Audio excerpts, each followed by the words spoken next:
صلی علی رسول الکریم اما بعد اعوذ باللہ من الشیطان الرجیم بسم اللہ الرحمن الرحیم شهر رمضان الذي انزل فيه القرآن রহমত মাগফিরাত নাজাতের মাস মাহে রমজান আমাদের সামনে উপস্থিত হয়ে গেছেন।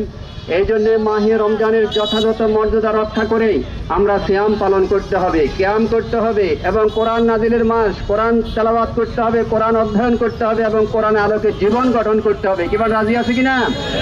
এবং মাহে রমজানের পবিত্রতা রক্ষা করতে হবে, অশ্লীলতা বেহায়াপনা বন্ধ করতে হবে। অমুসলিমদের মধ্যে যখন ধর্মীয় উৎসব হয়, ধর্মীয় দিনগুলোতে তারা দ্রব্য মূল্য অনেকগুলো কমায় দেয়, কিন্তু আমাদের দুর্ভাগ্যের বিষয় আমাদের মুসলমানদের মধ্যে মাহে রমজান যখন আসে, ঈদ যখন আসে, কোরবান যখন আসে, তখন দ্রব্য মূল্য ঊর্ধ্বগতি হয়ে যায়, বেড়ে যায়। এটা অত্যন্ত আমাদের জন্য লজ্জাজনক, এটা আমাদের জন্য অত্যন্ত দুঃখের বিষয়। এই জন্য আজকে আমরা বাংলাদেশের জাতীয় ইমাম সমিতির পক্ষ থেকে উদাত্ত আহ্বান জানাচ্ছি, এই মাহে রমজানের সম্মানার্থে দ্রব্য মূল্যকে এইভাবে কম ক্ষমতার ভিতরে রাখতে হবে। কিবা ঠিক আছে কিনা?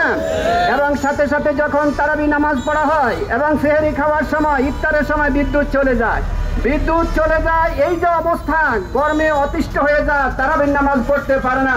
এই জন্য আমরা উদাত্ত আহ্বান জানাচ্ছি রমজানের সম্মানার্থে যাতে করে বিদ্যুৎ যেন পরিপূর্ণভাবে যেন সরবরাহ করা, বিদ্যুৎ নিয়ে যেন কোনো সমস্যা যেন না হয়। আরেকটা বিষয় হলো, বাংলাদেশে প্রায় 3 লক্ষ মসজিদের প্রায় 6 লক্ষ ইমাম মুয়াজ্জিন আছে। এই 6 লক্ষ ইমাম মুয়াজ্জিনদের পিছনে এই বাংলাদেশের কোটি কোটি মুসলমানেরা ইক্তেদা করে, কিন্তু আজকে দুর্ভাগ্য সেটা হলো 2006 সালে ইমাম মুয়াজ্জিনদের জন্য সার্ভিস রুল গেজেট প্রকাশ করা হয়েছে, কিন্তু আজ পর্যন্ত সেটা বাস্তবায়ন করা হয় নাই।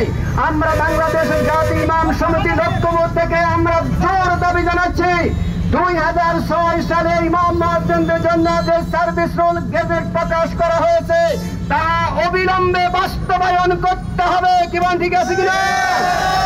যদি না করে তাহলে বাংলাদেশের 3 লক্ষ মসজিদের 6 লক্ষ ইমাম মুয়াজ্জিন তখন এই বাস্তবায়ন করার জন্য বাধ্য করবে তখন। এই জন্য আপনারা মাহে রমজানের পবিত্রতা রক্ষার্থে এবং ইমামদের দাবিকে নিয়ে সালাতুল আসরের পরে যে আপনারা রেলি করেছেন এবং জনসচেতনতামূলক মাহে রমজানের পবিত্রতা রক্ষার জন্য যে উদাত্ত আহ্বান জানাচ্ছেন, আমি বাংলাদেশ জাতীয় ইমাম সমিতি লক্ষ্যবুধিরার শাখার পক্ষ থেকে সকলকে প্রাণ ঢালা অভিনন্দন জানাই।